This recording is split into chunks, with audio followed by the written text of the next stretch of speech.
Welcome to Starfleet Universe On Call. I am Paul Franz, owner of Franz Games. I'm an SFU Online, Fedcom Online, and Starfleet Warlord. Just a reminder how to join us by Talkcast every Thursday night starting 9:30 p.m. Eastern Time. You can either call on the phone to start 605-562-0444. Just follow the directions. Call ID is 17702. Or you can participate on the web. Just go to the TalkShoe website at www.talkshoe.com and search for call ID 17702 or SFU On Call or Starfleet Universe On Call. You should be able to find us there. But if you want the best online experience, yes, you want to go to twitch.tv. That's twitch.tv/SFU On Call. And you will find us there, and you will find a chat room, and so you can enjoy chatting with them and possibly whatever. But if you need to contact me for any reason, my email address is sfuoncall@gmail.com. It's sfuoncall@gmail.com.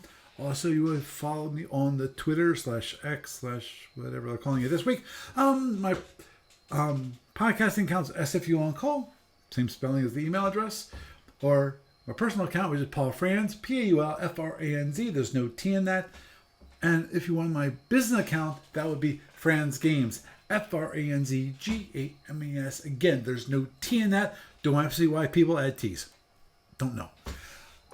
And of course, this lovely Talkcast gets the podcast available on iTunes and various other feeds around the net. Some quick news maybe this week. Steve Pedrick is back to work. Back to work working on Module K and Orion Master Starship book. Also released in the past week is the Call to Arms Starfleet Book 1.2, the Orion Ship Roster Card Pack Revised. It's the updated version of the ship card pack. So if you like playing Call to Arms Starfleet, then please buy the updated version of the card pack. And of course, this week on Final Online Store is Planet Aldo. It's again $3. Unfortunately, they don't have much text when it comes to Planet Aldo. Just a 16-page sample of the Prime Directive role-playing universe, and this includes a fiction story, sample characters, weapons, and equipment with data for both PD20 and GURPS. And just a reminder, for those of you who like GURPS, currently Steve Jackson Games has GURPS Basic Set on sale. They have it for 20% off. So if you like GURPS and you want another copy, or you want to get a copy for a friend, hey, everyone has a friend that needs a copy of GURPS. So I'm just saying that because I just noticed that in my inbox just a couple days ago. Moving on forward to the SFB Online tournament, Sapphire started 17 tournaments. The round 1 is almost complete. There's only one game to go to complete that, and so that means round 2 is actually, we already have a game set up to play round 2, which is going to be next Friday. Unfortunately, next Friday, I won't be able to watch that game. I'm going bowling. My bowling league is starting out for the fall, and actually this time I'm actually going to start at the beginning of the fall league instead of grabbing in the middle of it all. So I'm sure they will appreciate me actually throwing the ball down the lane and actually hitting some pins, which is a good thing. And moving onward forward to the library report. The library report is actually pretty dull, i.e. there is no updates this week, neither in SFB or Federation Commander. So with that is the news for this week. And it's me, SLO Paul Franz, welcoming you to Starfleet Universe On Call. And tonight, we have Jeff. Say hi, Jeff. Good day, everybody. And of course, we have the one, the only, the Doug. How you doing, Doug? I'm here. Thank you. You're echoing now for some reason. How about now? Nope, you're good now. Okay. Yeah. Oh, it did echo. Oh, it understood. did. I had iPad. I had the sound going for the iPad, and that will have some. My voice will then echo like a few seconds later. Sometimes it gets like up to like 10 seconds later. It's really weird. But I can understand that it takes a while for Yeah, it's still the video doing it. stream to get from here to get over to there. Yeah, if you actually press the button to try to stop it, it didn't do it. Ah, yes, the wonderful world of technical problems. So you're hearing an echo right now? I'm not. Okay. Wait. Yes, Okay. it's just you. Okay. That's weird. Doug, you must have the circuit I'm usually plugged into. Well, see, you're not echoing, Jeff. I'm not echoing. It's just Paul. And you're not? Are you watching on Twitch? I got you on Twitch. Yeah. With And hold on. Okay, never mind. Continuing. okay. You're now muted on Twitch. Right. So I was gonna say That would be the weirdness of it now. yeah, because I figured okay, you have Discord and you have Twitch. So yeah, if you're doing both, then you have sound coming from both. So, which obviously that was it. Okay, well, But what was really weird about it is it still was just you. Right. Jeff wasn't echoing. I wasn't echoing. It was just you. Okay, well, at any rate, moving on. That's not my, Sorry. That'd be good. Okay. I'm hoping that you guys that on the stream you can be heard because if that's not the case, that should be the case because I did fix it when it comes to. I'm just going to do something real The quick. magical, wonderful realm of I just want to technical make sure that I difficulties. definitely. Yeah, I got that. For the record, if you can hear my voice through Twitch, Yeah, you should be able to. yay. Otherwise, yes, he is just hearing voices in his head. Okay, yeah, according to OBS, yep, that everybody should, coming through. Doug should be just coming through just fine, as long as I don't knock over the microphone. Okay. Yeah, Doug's coming in nice and hot. Thanks. I always knew I was hot. Thank you for validating.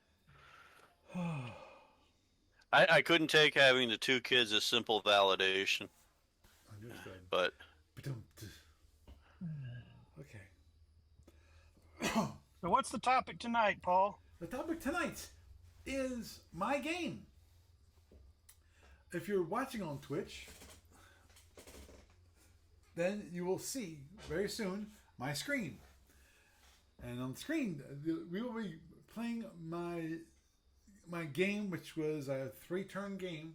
The spoiler alert, short game.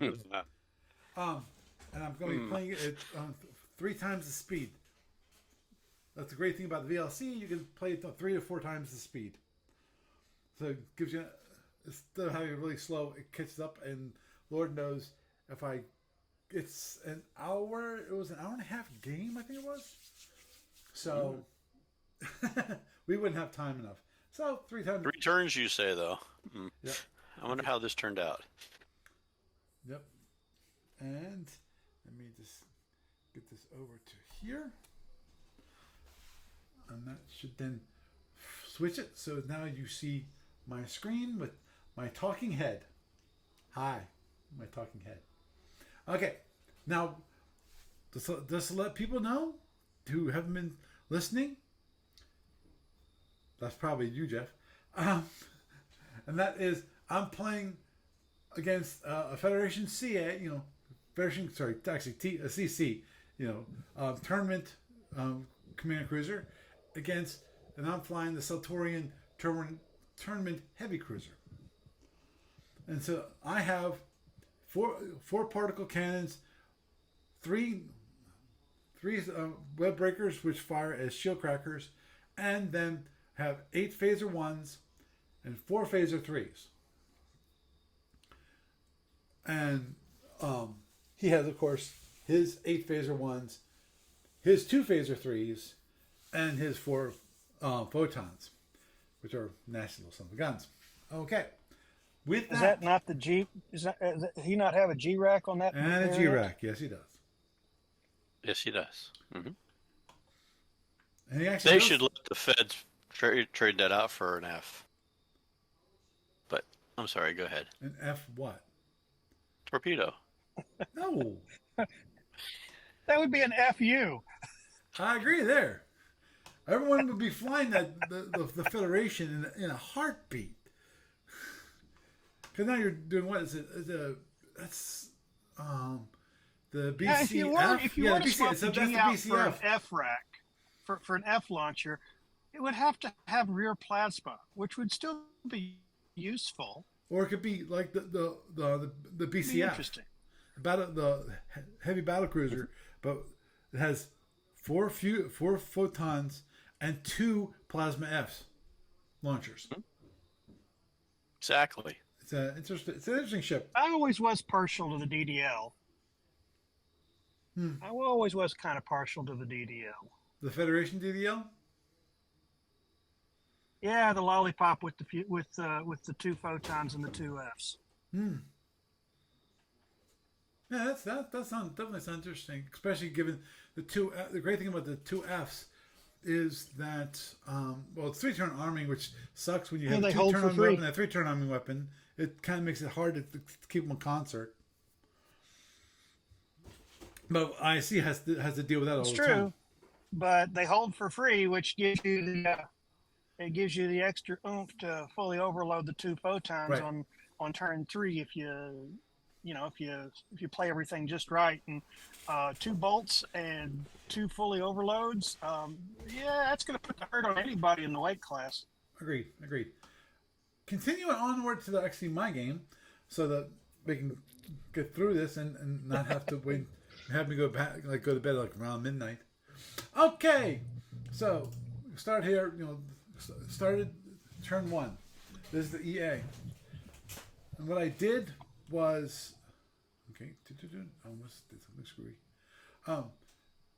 I allocated 1.5 for each particle cannons, and then which basically is I'm holding 3 points of energy in the particle cannons, and then I also charged 2 wild weasels. Now, as it happens, I figured, okay, if it happens, I can do a emergency decel and protect myself with some wild weasels if I need to. And the speed plot was interesting choice in that I started speed 17, and then I increased to speed 24, I think it was, and then 28. 24, and then later on, right here in 25 on impulse 25 on, I went to speed 28, which is 21 points of power. That gives me 7 points of power left over. So I went, okay. This is my assumption, is that he's going to come straight in, straight towards the center of the board. Okay, I'm going to put my energy into shield reinforcing shield number 5, which would never be expected. My plan was that I come in into the middle, and then I turn. I fire at a longer range. Then I turn. He comes after me, and he takes a range 8 shot on my shield number 5. And I hope they doesn't. He only hits with like two overloaded photons, so I might get some damage and then possibly internals. But with 7 points of reinforcement, at the very least, I'll have a decent amount of reinforcement. Also, I can increase it to a total of 12, so that that would protect me. At least that was my plan. And this is just me describing real quick what it is, which is the PC's arm or one turn arming, 12 impulses between usages, and they can fire up to twice a turn. We both started at speed 17. We are turn mode D, so in theory, every single one of it should have been mutual. The simultaneous movement. But okay, pause this for a moment. But we never did that. You know, he would go first, I would go first. We didn't really bother with that because I don't think either one of us really thought, especially in the long distances, who cares? Yeah, Who there's really yeah, cares? it's as long as it's a nice friendly game, it's rarely that important until you get into the crunch. And when you get into the crunch, then you know when you need to switch to more strict adherence. Right. Now, here's the thing. As you've noticed, and actually you can, down here where he's moving, I'm actually behind this, and I apologize for not keeping that clear board because I didn't keep that in mind, which is I was going to actually showing this to people. I apologize. It's been a while. So it looks like he turned out. Yes, what he did is he basically ran the wall. Is what he did. Instead of coming into the center, he went, I'm going this way. And also, I apologize. I did at the end of the game.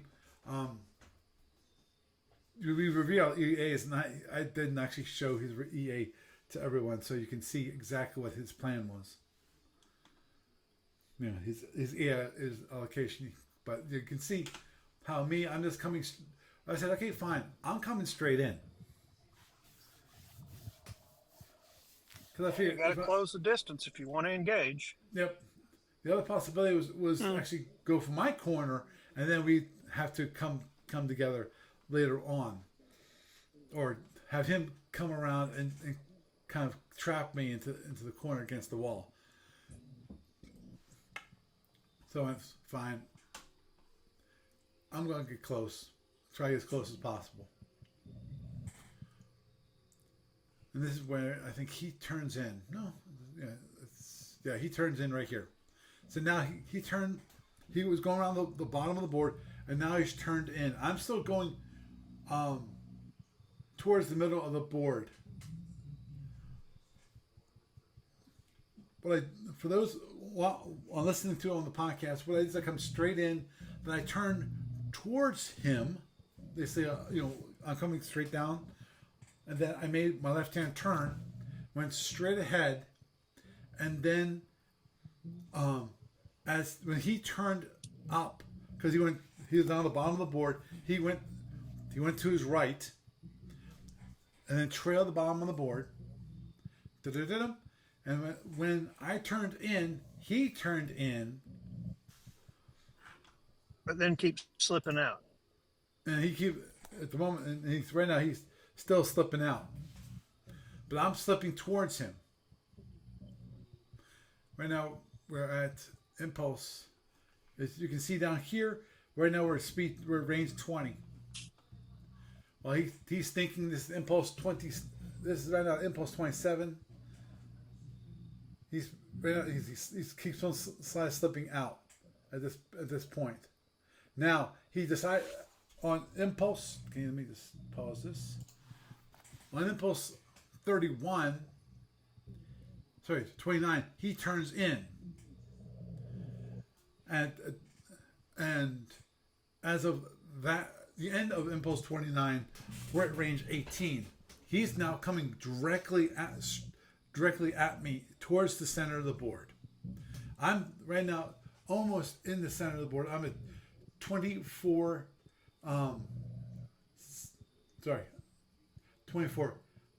14 is what I'm my current location, and we're coming up on impulse. This is impulse 30. I'm still going. I'm keep on side slipping towards him. And he's side slipping upward, coming towards the center, but he's also side slipping up, basically to his right. And okay, an impulse 31. This is when I decide, okay, I want to try to hit him as much as possible at long range. And so it's like 15. Okay, I'm gonna fire four standard particle cannons at this moment in time. because I want to try to ding him as much as possible. I want to try to wear down his shields as much as possible, because I can do it every single turn. He can't. Actually, he can, but that means firing his phasers. So I fire 4 of them, and okay, we roll, and I hit with 2.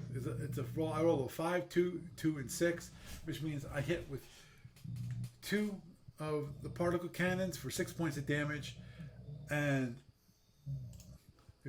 for those on the podcast that's listening, I did 6 points of damage, and he did no shield reinforcement, which means he didn't even use any batteries, and just took all 6 points on his shield number 1.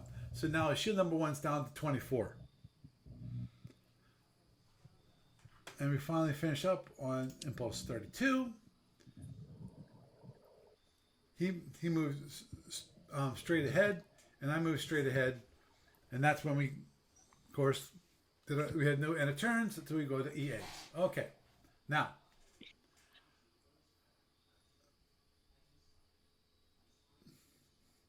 I forgot. That's one thing I forgot to do. I forgot to do the reserve power stuff. I did do it on turn 2. Now I'm putting 3 points of power in each one of the particle cannons. This is one thing I probably should have done for the first turn, but I didn't, which is to note that it's 1.5/3, which is there's 3 points in the particle cannon, but I only use 1.5 points of energy. And this time I used 3 points of energy. That means I'm holding. Actually, I gotta think about this. I actually calculated this wrong, because actually I have more energy than I thought. Because I thought, I need to use 1 point of energy, and then 2 points of energy. 1 point of energy to hold, a point of energy, and 2 points of energy to actually have it so it's up to 3 points of energy. Actually, it really wasn't that. It should have been 2.5 is what it should have been, because I had 1 point of energy, which only cost a half point of energy to hold, and then another 2 points of energy to bring it up to 3. So I could have saved myself 2 points of energy by that, and that was a goof on my part. I'm not used to this. I'm not used to actually having doing firing standard particle cannons and having like 1 point of energy left over. So this should have been 2.5, but I charged 3, so I used more energy than I needed to. Actually, which is not a problem, because what this meant is that I actually have 4 points of energy. 4 points of energy? A half plus 2.5. Half for 1. So actually, no, I had 3.5 points of energy in all the particle cannons at this moment in time, which is bad for the next turn, because that means I actually misallocated the particle cannons. Yeah. In theory, I could have. Actually, I have to check if I can discharge some points of energy. Again, as you saw, okay, this time I'm doing backwards. I'm starting on turn 2. I'm starting 28. Then I'm going down to 17. Then I'm coming back up to 24, and then I'm going back down to 17. The idea is I'm trying to save some energy. Because that's 22 points of power there. Now I realize I can't actually have any reinforcement if I use up all that energy for charging my particle cannons.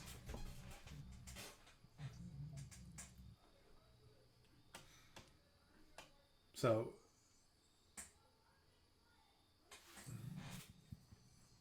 this moment I'm going 28. He's again going 17. And again, he's still side slipping up as he going straight towards the center of the board. Me, I'm continuing to go straight down the board. So at this moment in time, I'm at 24 20. He's at 32.23. And then he announced the midterm speed change to speed 24.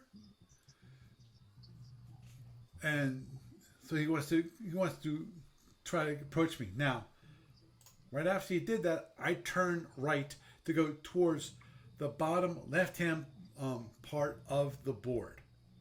So what I'm trying to do is keep the range open. Right now it's range 10, and I'm trying to keep it keep him out of overloaded range for the maximum possible time. At least that's my thinking at this moment. Whether that was good or not, I'm not quite sure at the moment. My guess actually is that probably was a not a good move. What I should have done is have it so it was slow enough so he could actually catch me. Because no matter what, I can't keep out of overloaded range. It's an impossibility. And what I'm playing against the dice. And because I want to have it so that he fires his photons and he misses. At least I need to have him miss with at least 2 of the photons at this moment in time to have a chance to actually win the game. Because after he fires those 2 overload photons, then I can come back and I can hit him while he doesn't have his overloads. I can get closer. Yes, I still have to deal with his phasers, but I've got more weapons power at that moment in time.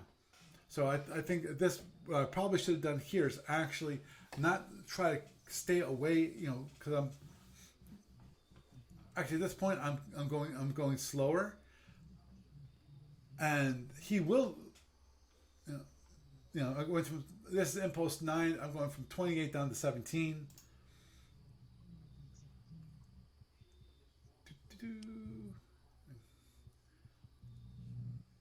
Right, he's ready, and he's still going 24. So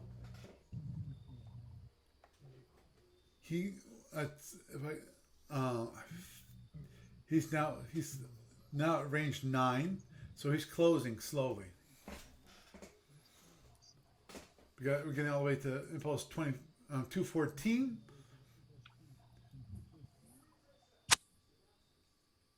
And actually,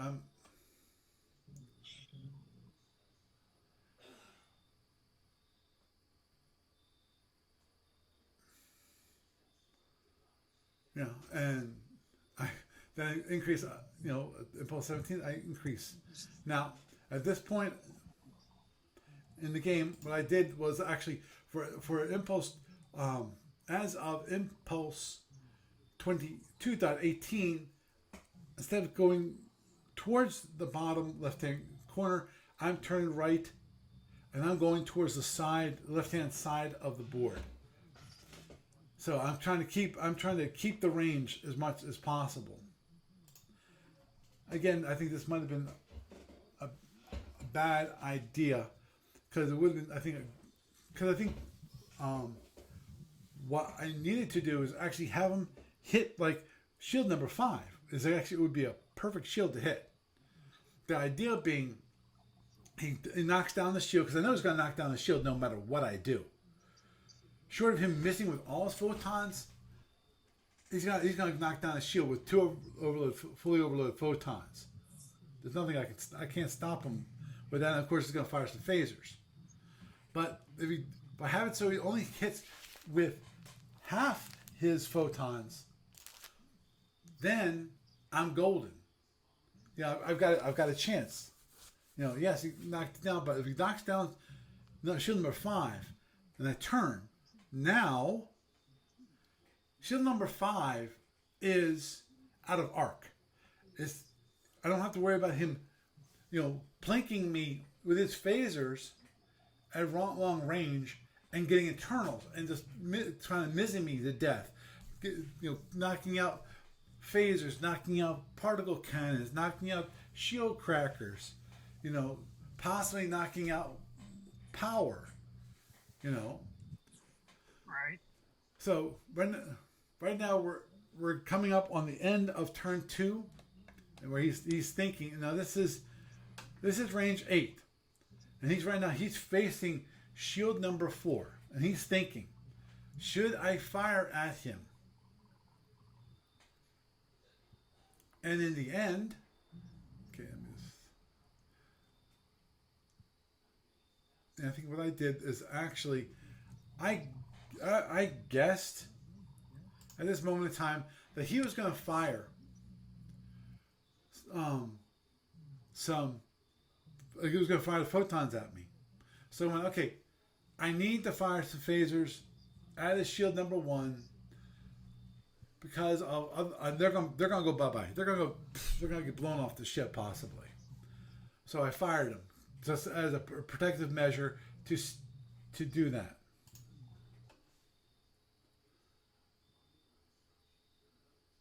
So I fire 2. Actually, I do pretty good. 3 and a 4. That's 6. And he fires 6 phaser 1s at me at range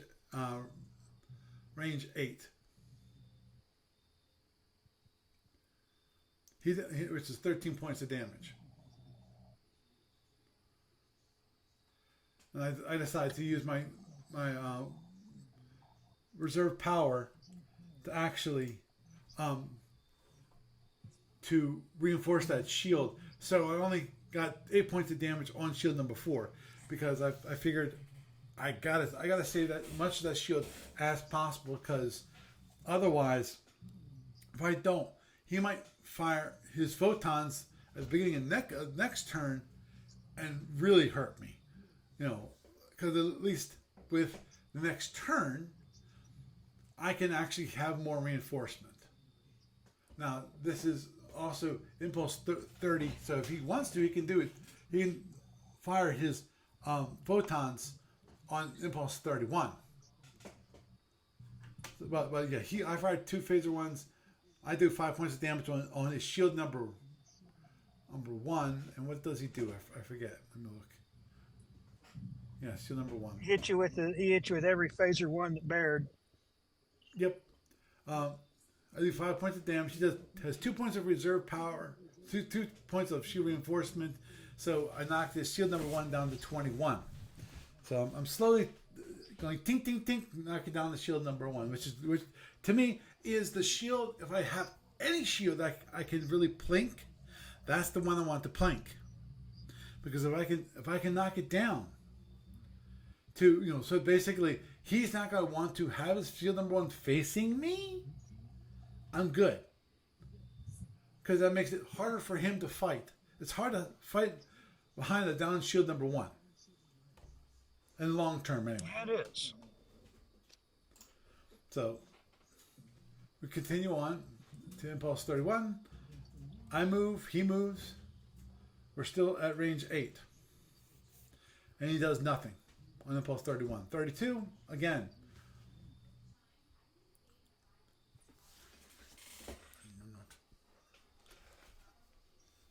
Yeah, I was thinking. This is what I was thinking about on the last impulse was, okay, do I want to go straight, keep shield number 4 facing him, or do I want to turn and have him facing my shield number 3? And I went,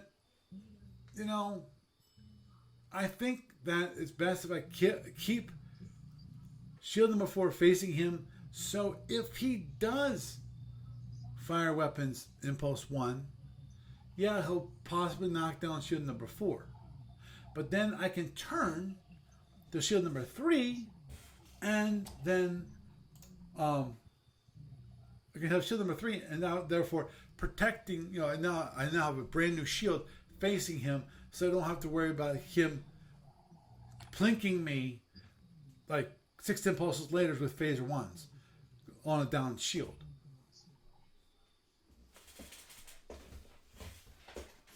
And this is when he's across the middle, but now he's starting to, he just side slipped up.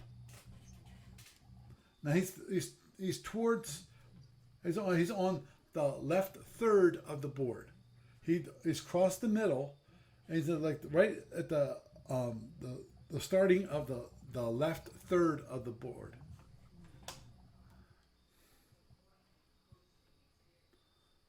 Now, this is where I finally screw up. Now, I have to look up the rules and whether this is valid, because basically I'm only holding enough energy to have 3 points of power in my particle cannon capacitors. In theory, since as I mentioned before, I screwed up and I have an extra half point of energy in my particle cannon, I could, my guess is either I'd have to, now that I discharge part of it, that's probably what I have to do. I will later on, and I will look this up, this rule, exactly how the particle cannons charging works when it comes to the end of the turn. Like how, if you don't put as much energy as it's required to hold all of the energy that's in the particle cannon, what happens? Because at this moment in time, I do not know.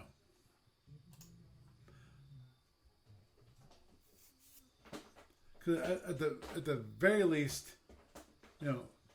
I had the possibility of more energy than possible, but also I'm only using 1.5 points of energy. I would have rather saved up to 2 points of energy last impulse on turn number 2, because I think that would have been a much better thing to do. And now I'm starting out going 28, trying to keep my range open, then decreasing down to 14. Because what I need is energy. I'm down. See, now I got 18 points. I reinforce shield number 4 because what I'm hoping is that on impulse 1, what he's going to do is he's going to use his overload photons to hit me. Oh, not turn 1, but like turn 2. Hit me because he's currently at range 9 because he sideslipped away. Now, if you think about it, if I would have been thinking, I would have realized that as he sideslipped, he's not choreographed. He is what's what I'm looking for? Crap. Maneuvering? No, he's telegraphing. That's it. Telegraphing to me what his intentions are. His intentions are just to ride up alongside me and basically corner me. That's his intention. And I should have understood that, and therefore knowing that he wouldn't have fired it on my shield number 4. Now the question is, of course, if I'm not reinforcing shield number 4, which one should I reinforce? Should I reinforce shield number 2? Should I reinforce shield number 3, thinking that he'll get close to me behind? If I think about it now, probably 2 would be best, because at some point I got to turn in, and most probably he's going to be against shield number 2. It's either going to be probably shield number 2. So I should have reinforced shield number 2 at this moment. Again, another one of those I think mistakes. Though obviously turn number 2, the one thing that did happen, which was he did fire his phasers on turn number when he got to range 8. Now, I'm not sure what his plans are, but it's possible he's holding back his photons. He'll fire his phasers at the range 8, but until he gets within like range 4, he's not going to fire his photons. Because he wants better to hit.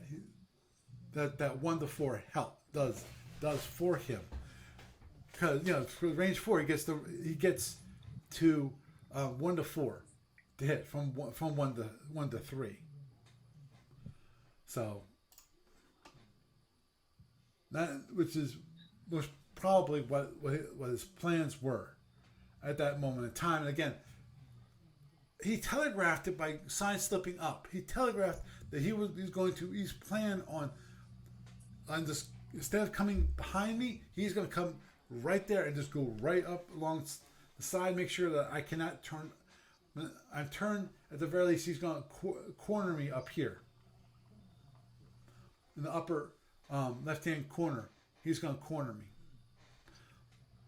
So this moment in time, I'm side slipping. What I'm trying to do at this moment in time is that I'm hoping that he's going to get into range 8 and then fire his photons, not realizing that he's going to hold them to be closer range. He's not going to take the 50-50 shot on his photons.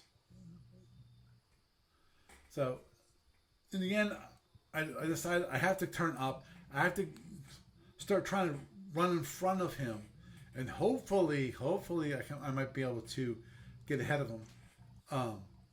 Now the problem is I don't have as much power as I really would like to have, because I really would like to have speed 28 for the whole turn, but I don't have enough power to charge to hold my particle cannons and keep up that speed.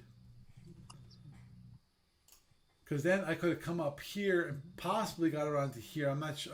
Even with all that speed, I'm cornered because we're playing the fishbowl. That's the big issue there.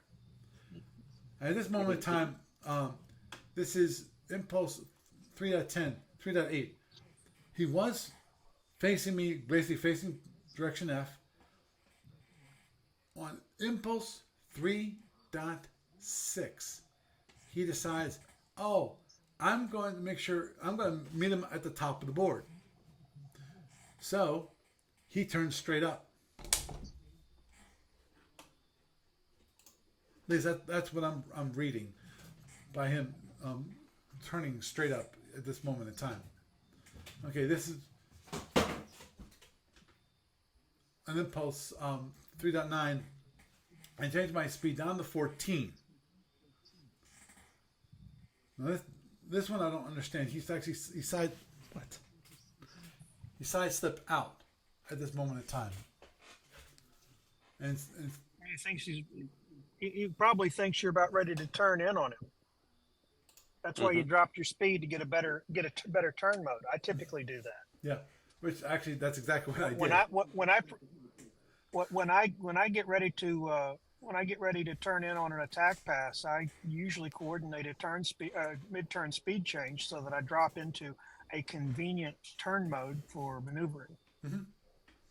Well, in this case, I didn't need that because I moved 7 hexes, but I definitely did.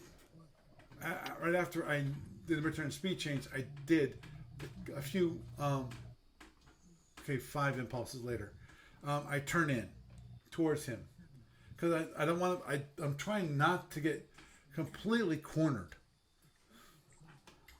So I decided, okay, I'm gonna come out, and hopefully I can possibly make it up to the top over here, and maybe, just maybe, he'll change his speed to be a little bit slower, and just maybe I'll be able to get past him. But no, what does he do? He's now sidestepping towards me at speed 17, but he's still going up straight.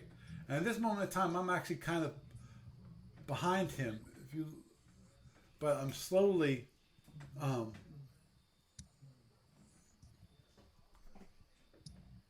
You're on his port beam.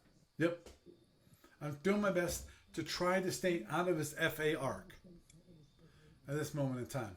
Now, and what does he do? Dun, da, da. Impulse 321.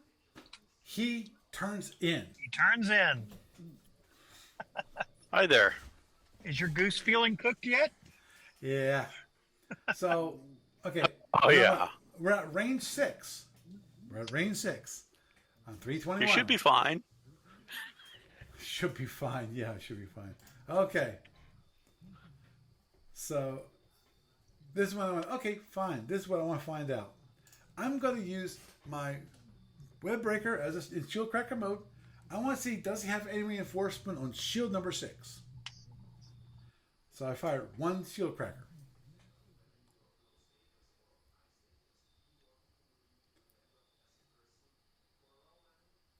Actually, I was going to fire phasers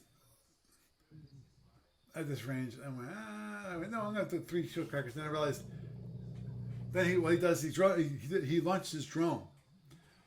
And I went, oh, okay, I'm going to change my mind on this. Belay that! Belay.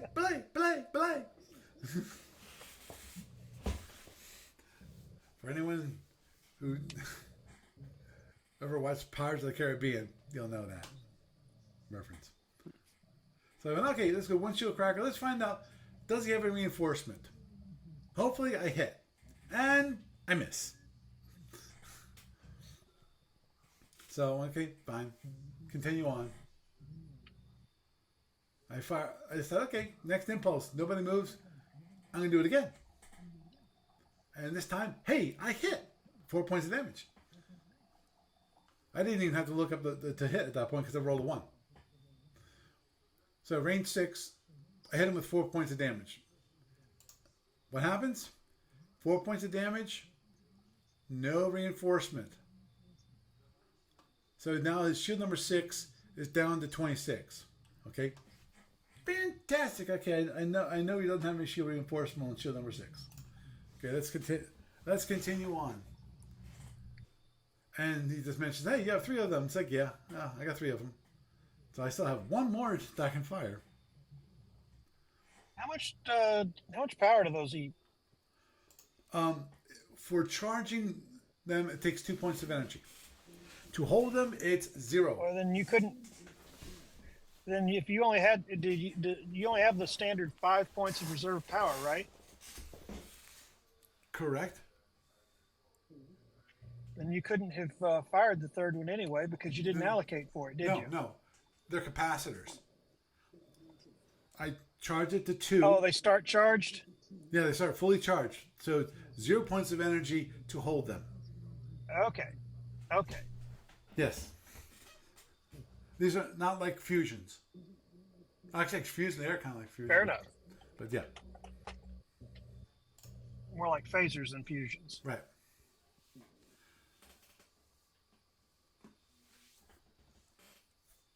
So I decided, okay, I'm going to fire 2.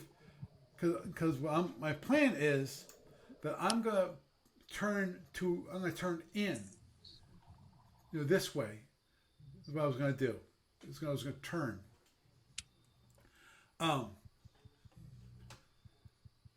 That's why I think, okay, I need to fire 2 of my phaser ones, 2 right side ones, because they're going to be out of arc very soon. So I went, fine, I'm going to fire those 2, knock down. Unfortunately, I didn't roll very well. A 6 and a 4 at range 6, so I got a big whopping 2 points of energy, 2 points of damage. And he went, okay, whatever. Next. So we go on to impulse number 23. At this point, I turn in at that moment in time. Okay, fine, boom. So now we're at range 4. This is when things become interesting. So I'm thinking, okay, what do I want to do? What do I want to do? Of the Chinese curse, interesting. May you live in interesting Meanwhile, times. his tactical officer sips a cup of coffee with firewall around him and says, "This is fine. This is okay." Yeah, okay, I got 1. I said I figured I got 1 to 4 hit. Okay, got good possibilities here. So I said, okay, I'm going to fire. First, as well, use it or lose it. First, I'm going to do is fire 1 shield cracker to plunk him, and of course, just a reminder for those folks that are not watching this, they're listening to this, which of course, people. This is going to be one of those podcasts that I would recommend you go into YouTube and you find it. YouTube/@SFU on call, and you will find the podcast there, and you will actually see the video of this so that you actually can see what's happening. This is one of those times you want to watch the video if you can. It's one of those times I highly recommend you watch the video versions versus just listening to it in your car or whatever. So I fire the shield cracker at this moment in time. We're waiting for him. Does the shield cracker fire in a different step of the sequence? Yeah. Oh yeah. Thank you, Jeff. I meant this. That's the point I was trying to get to, and I totally forgot about it when I went off on the YouTube thing. Tangent. Thank you. And that is that the shield crackers fire when shield segment. Dropping the shields. That's when they fire. Not the fire decision. The idea is that you can fire the shield crackers to knock down any reinforcement, possibly even shields, on the shields, and then you can do an HR raid immediately against that shield. That's the beauty of a shield cracker. Now, obviously, I'm not about to do a hit and run raid because first he's got full shield. But that's when you have lots of these. That's what happens. That's always a good thing. Right. So I fire one shield cracker and I roll a 4, which I had to actually look up. And yep, I actually hit. Because you go here, 1 to 4, I range 3 to 5.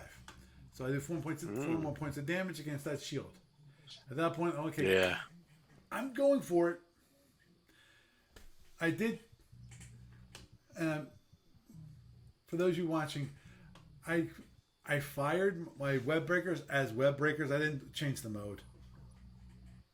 But the idea was I just wanted to track that they were fired this impulse, or this turn. I don't care about the impulse much. I just wanted to know the turn. So that's why I fired them again, quote unquote again. And I went, okay, I'm going to overload all my particle cannons. I'm also going to fire all my phaser 1s, all 6 of them. Now, minor issue with that is that my phaser capacitors are completely drained at this point because I didn't recharge them from last turn. And I used 2 points of the capacitance there. So right now I can't fire my phaser 3s. Have you used all your batteries? Nope, haven't used my batteries yet. Okay. And that becomes really important very soon. Okay, I'm just marking how much damage I did. Oh, this is him. He fired. Okay. He figured I was going to hit him, so he went, okay, I need to fire at him, and that's the left, the 2 phasers, which are left, and 1 photon in the FA arc, because he figures there's a possibility that if I do internals on him, that he could lose a photon and he could lose some phasers. So he went, okay, I'm going to protect them. I'm going to fire them. And for him, he hit with overload photon with a roll of a 3, and the phaser 1s, not so much. He rolled 2 6s for a total of 20 points of damage. And then he asked me about why the web breakers, but whatever. That doesn't matter. What'd you do to him? Haven't rolled it yet. So I just want to do that. And 20 points of damage. I did not use any of my reinforcement. Did not use any of my reserve power. For a good reason. Because he didn't fire the rest of his photons. Okay, now I'm rolling with my particle cannons. Unfortunately, I hit with 2. And then my 6 phaser 1s, that's not too bad. 1, 3, 2, 3, 5, and 4. So 1, 2, and 2 3s, a 4, and a 5. Total of 37 points of damage against a 20 box shield. So I got 17 internals. Nice. Knocked down the G, knocked out the 2 phaser ones you that drew he blood. fired. Wow. So actually, I did some damage to him, and I knocked out 3 warp. So it's like, yay! Okay, pause here. Let's see. Here's shield number 1, some damage. Shield number 6 gone. 6 forward hull gone. A bridge. Transporter. 2 phaser ones. 3 warp. 3 rear hull, and 1 drone rack. Yeah, it's just a flesh wound. Yes. And the thing is, because that stupid drone, he actually protected one of his phasers. Yeah. But he has a drone out already. Right. So he did get some use out of it. Right. And at that point, now in post 24, he is thinking. This is one of those weird ones which you do, and you gotta think about the ramifications. What he did is he headed for direction after direction E when he did not move. Which, of course, that telegraphs that next impulse that he does move, he has no choice. He can't sideslip. He has to go straight ahead. So if I was like really, really, really close,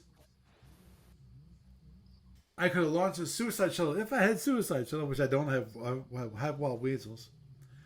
And you'd have to run right into it with absolutely... I gotta block you guys. Or kill them at range, but yeah. Yeah. You'd have to actually... Or fire phasers, which he probably... If I would have been that close, then that's what would have happened. But of course, he was that close. That would have been range 2. He would have already fired his fully overloaded photons, assuming that I was still in the FA arc. So, yeah. So, he had it. And of course, and then his drones moves because he's here, his drone's here.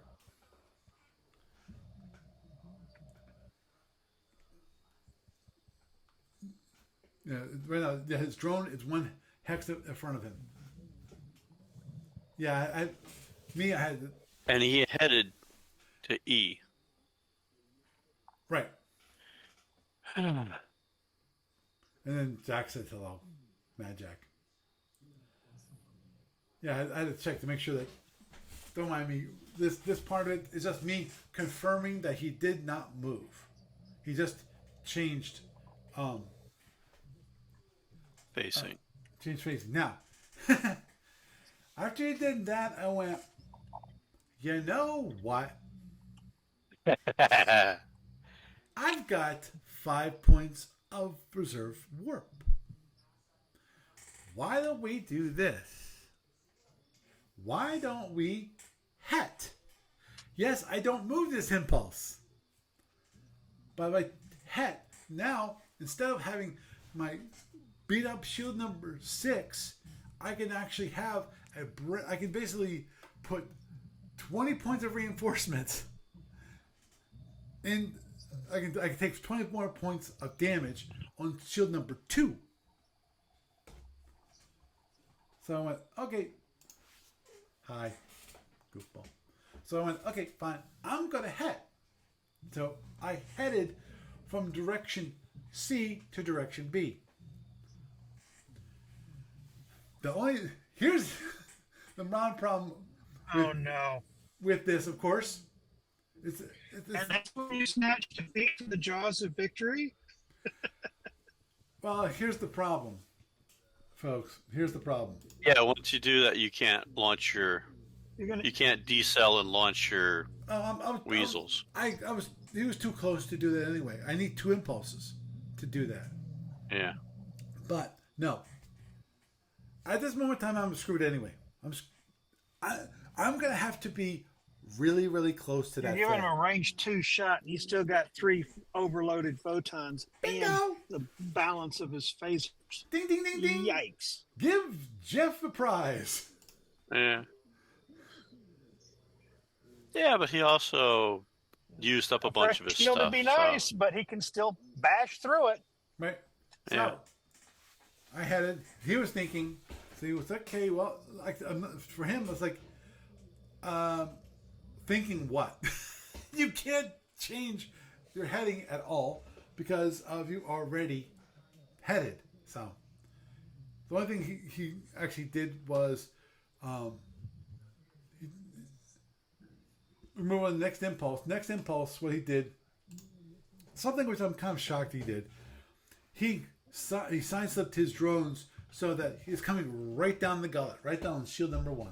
My brand new stinking shield number 1. Then I looked to see, okay, when does he move? When do I move? Well, neither of us move next impulse. He moves next impulse. And the impulse after that, we both move. Now, continue on.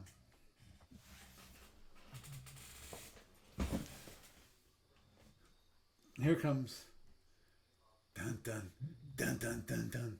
Here Jaws coming. Now, what does he do? On impulse 326. What does shuttle? he do? He launches what I figure is a suicide shuttle. Going to be in the same location as the drone rack. Now, which means to me, I've got no choice. And that is, I need to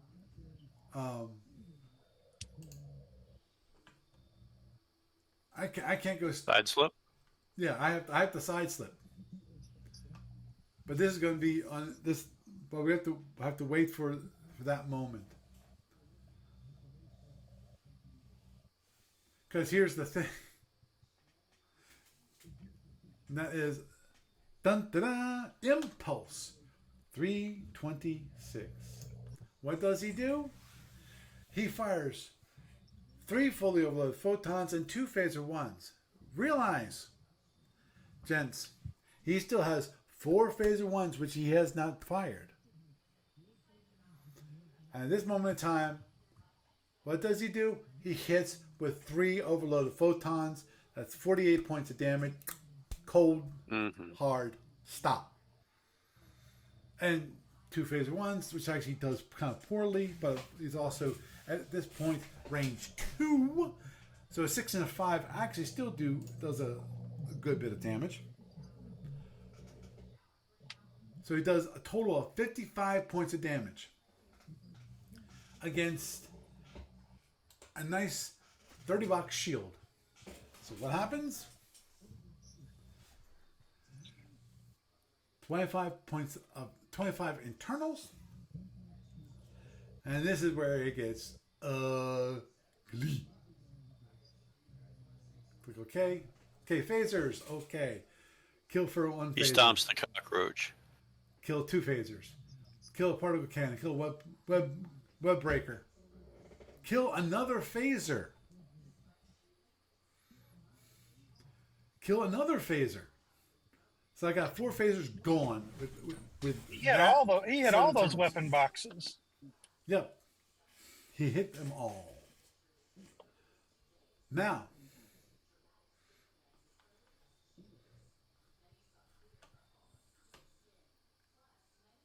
given that, I went, okay, fine. So, he side slips to the left.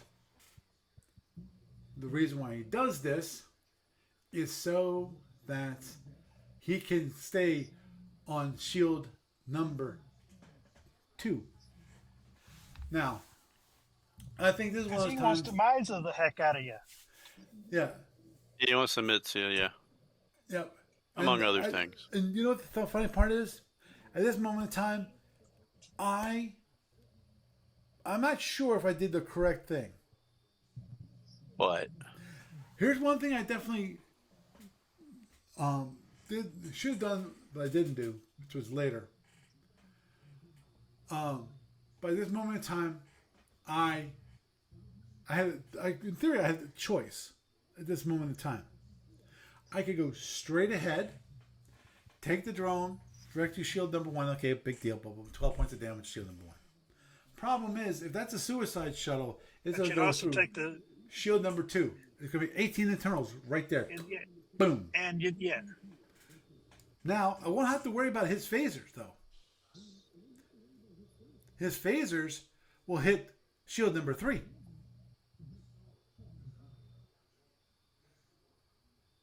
Yeah. But that's not what I decided to do.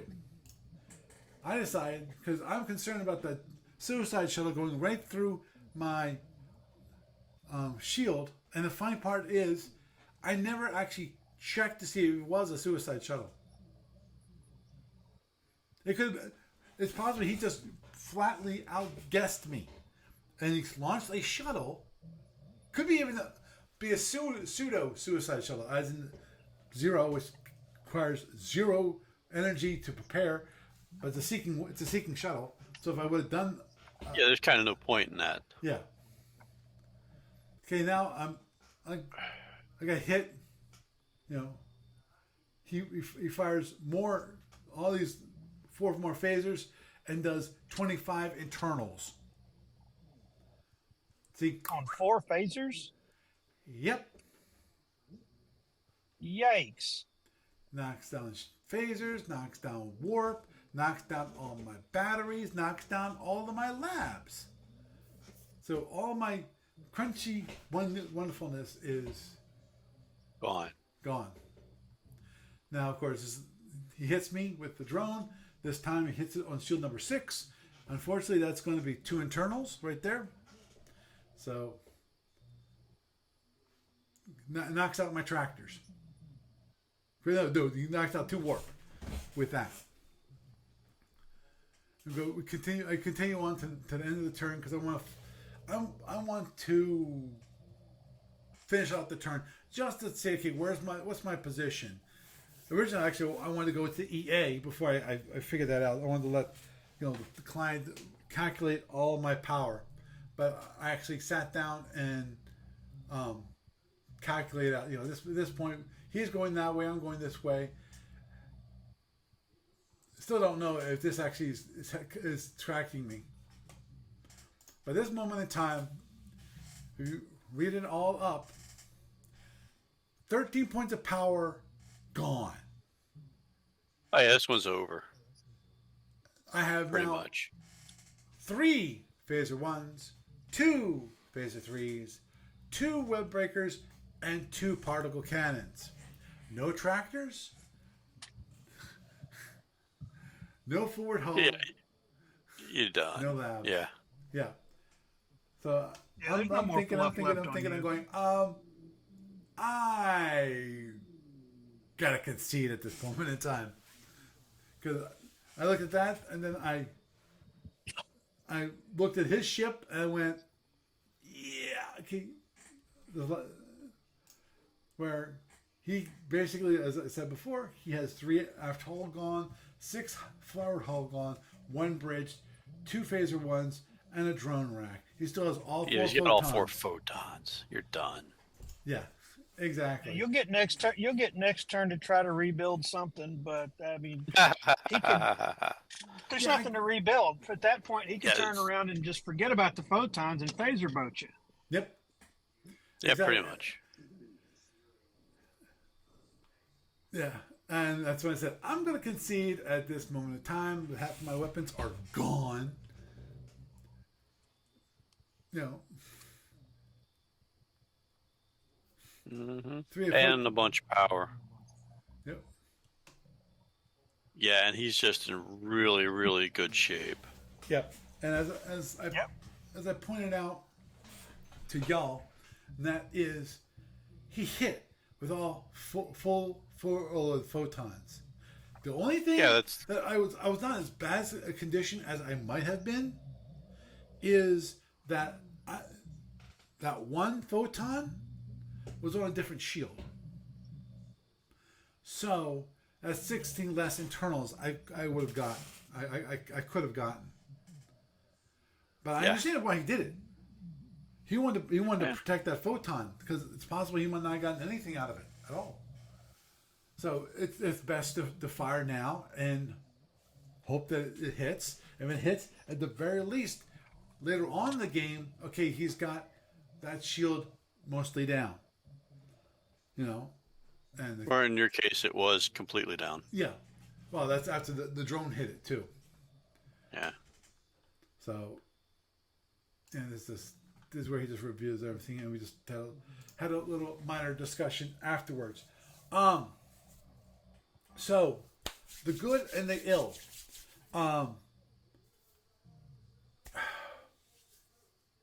Heading towards him was a mistake. It Yep. was the game ender. And the het was too. Did he use his batteries up at any point before you headed? No, Okay. my guess is he saved his batteries for that hit that he did. Well, yeah, because if that's the point, and you put 3 points into tractor, you could hold him at range 3. But yeah, I can't really see. Just not heading towards him would probably have changed to just heading away But the and question, giving him a potential of missing. well, the big question. Yeah, the thing with the What het, range the did he thing with fire the at het range was is 2? that if you had,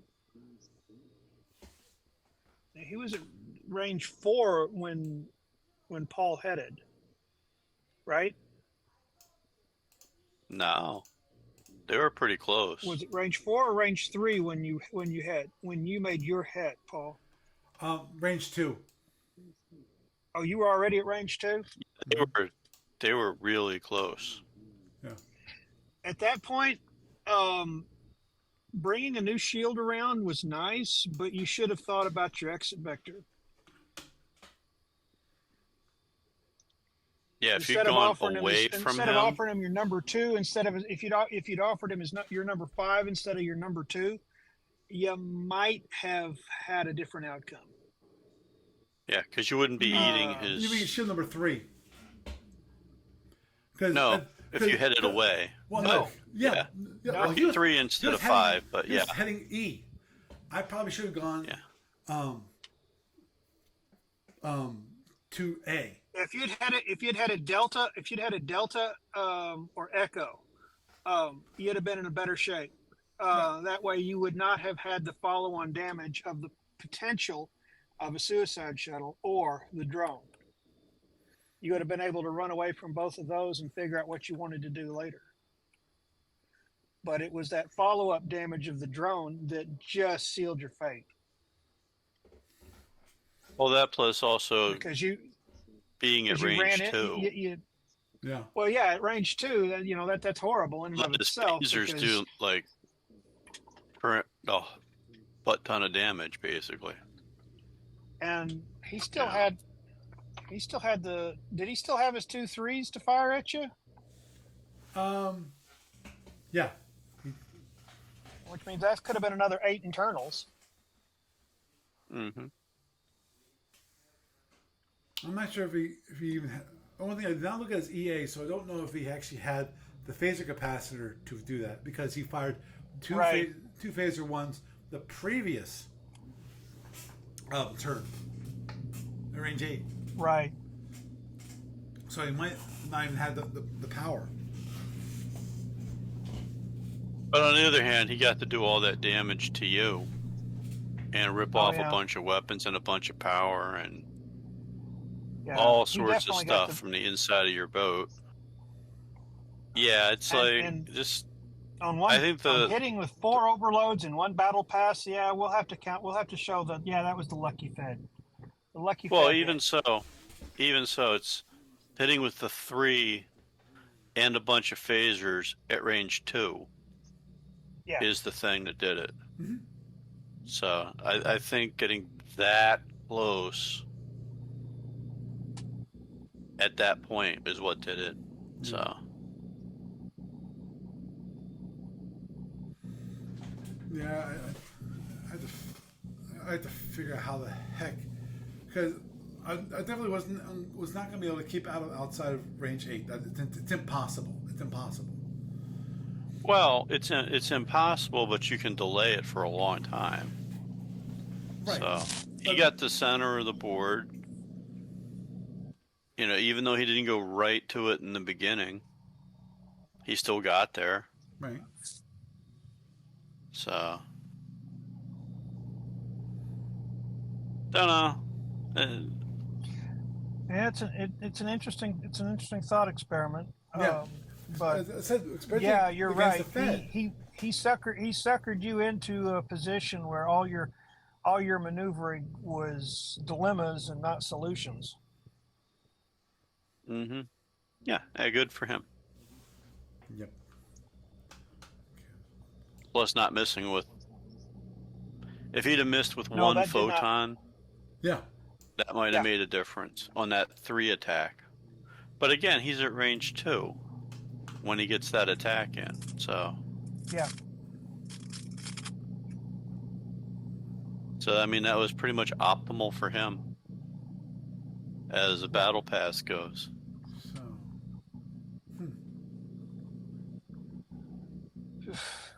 Yeah. Yeah, I think the only thing that might have saved your bacon potentially would have been tractoring him at range 3. Just to make him shoot at range 3 instead of range 2. No. You know. If he had done that before. Wait a minute. No. He was not at range 2 when he headed. He was at range 4, wasn't it? And then after the head, range closed to 3. Yeah. Right here, 1, 2, 3, 4. This is where he does his head. Right here, which is impulse 3.25. This is Yeah, and you're at range 3. Right. No, I'm at range 4. So. The drone's ahead of him. 1, 2, 3. It looks. Oh, that's the drone 2, ahead of him. Yeah. Okay. This right here is the ship. Yeah. But when you headed towards him, so and that let him get to range 2, that did you in. Right. So if I would have headed away from towards F, I could at least kept him to range 3. Yeah, that would have probably saved your bacon a little bit. And then his drone's not hitting you the rest of that turn. His shuttle's going to be in the distance. Yeah, well, the shuttle probably wouldn't have been launched, is my guess. Yeah, you're probably right about that. But yeah, just turning away at that point. Yeah, but having a shield down on him where he's got that vulnerable spot and you force him to take a 3 photon shot at 3, I think that would have saved your bacon. It wouldn't necessarily have guaranteed a win. Right. Oh, agreed. He might have still hit with all 3 and done tremendous damage because it would have been a different set of dice rolls. Right. So that's the thing is that if he would have missed with the photons, then things would have been definitely different. My Thursday night quarterbacking judgment is you shouldn't have headed towards him. You should have headed away from him. Yeah. Directly away at that point. Agreed. And just run around. I could have kept him at range 3. And then, you kept it. You would have kept him at range 3, and you might have been able to have crossed his T again and hit that down shield later. Because impulse 326, he actually moves to range 3. At that point, when the next time I moved, I could have headed this direction. You could have just gotten away from him. Right. In any kind of subtlety ship, you want to keep the distance. Yeah. And you turned right into him, and that let him kill you. Which is at point blank. These are the 2 most difficult ships to fight each other, mainly for the Seltorian because of if you back it up, Paul. 1, 2, 3, 4, 5 moves. you were close to the wall. You were headed alpha. You were worried about getting caught in the corner, which is why you turned in when you did. You slipped out and then turned in from alpha to bravo, right? Okay, I'm trying to get Well, the thing is, if he keeps running up the wall, right. he's going to If you get had- run if you had down anyways. That's true. But He'll get what cornered. I'm saying is that if you were already if you had backed it up to when you turned in, and instead of turning in, if you had decided there's no way I can do anything with this battle pass, if you had headed at that point, headed delta, you would probably have been in a position where. Okay, this is impulse 310. Oh, this no, is you- what, this this is is- where I it's He would turned still in. get. He could still get pinned against the wall. Yeah, He could get pinned against the wall. because At that he's point, range I taller than probably small. would have run closer to the corner before I would have made a move. Because where Crash is, he's got a position where he's got a move on you no matter which way you go. So until you can limit his scope of reaction, yeah, you gotta. Actually, That's just one of those ugly spots to Jeff, be. you might be right. That if I would, at this moment in time, if I would have headed this way, then he'd be following me this way. But he still would have gotten close. He would have had to have head. either headed to give chase, or he would have had to turn and give chase. Right. Either Turn. let you out of the box, let you out of the kill box, and allowed you to maneuver around to figure out a different way to bring your weapons to bear on him.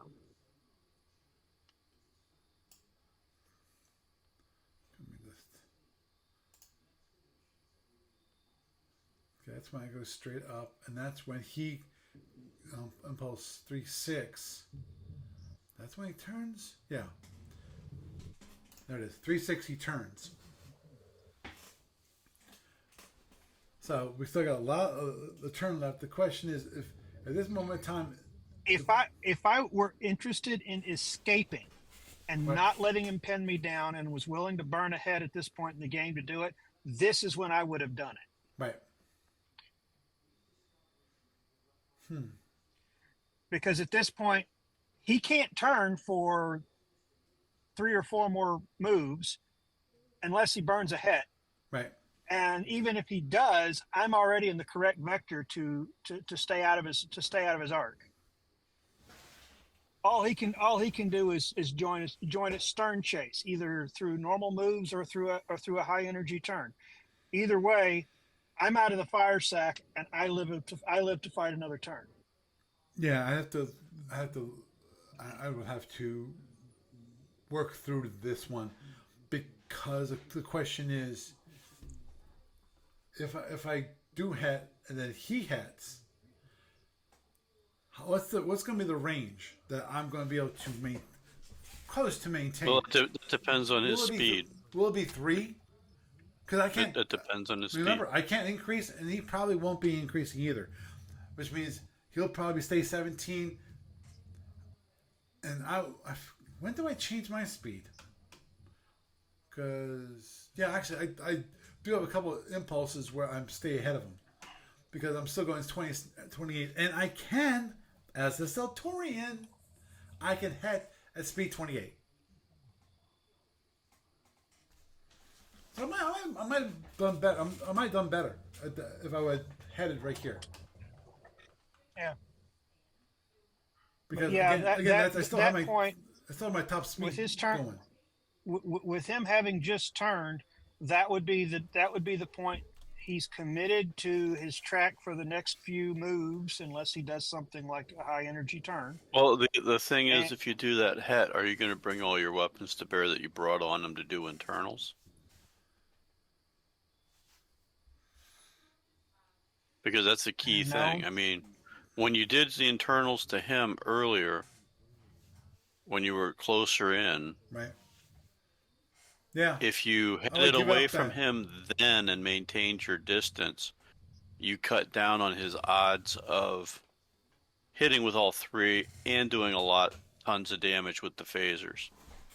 Because Right. you can really cut that phaser damage down by staying at range 4 or 3 instead of 2. Yeah. Yeah. But if you turn down here, yeah, you can maintain the distance and all that, but he's going to be out of your forward arc Right. Agreed. immediately, Agreed. and you're not going to do the internals to him. Exactly.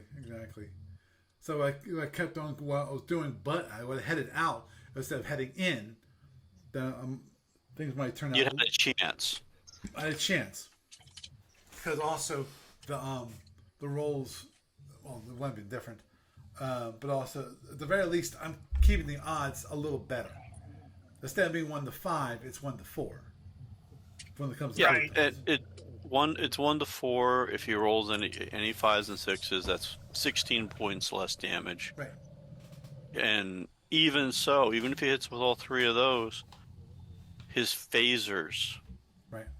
are going to be significantly reduced compared to the one little bit of range bracket change. Understood. But of course, also I have 6 less shields. Yeah. When it comes, but I'm not sure how that weighs. When it comes to Well, the flip side of all that is you don't eat yes. that drone too. Don't do that. Yeah, and you don't eat the drone. So. Yeah, I'm not too. Right. I wasn't too concerned about the eating the drone. That was minor. Anyway, okay. With that, actually, we need to wrap up. It's already 11 o'clock. It's getting late here. So, and actually, I work tomorrow. Plug. I'm sorry. Plug. Yes, Plug. Yeah, Gamers of Summer, not this weekend, but next weekend. So it's 9 days away for attendees. Saturday, Labor Day weekend, Saturday, Sunday, and Monday of Labor Day weekend, August 31st, the 1st and 2nd of September. You know, up here in Harrisburg, PA. Yep. We'll be at the Red Lion Hotel, 17111. So that's basically it. Online registration for badges closed the other day. We'll still have badges available at the door. There is an ATM if you need cash. Yep. To buy your badge that weekend. And like I said, you know, we got plenty of space for gaming. Mm-hmm.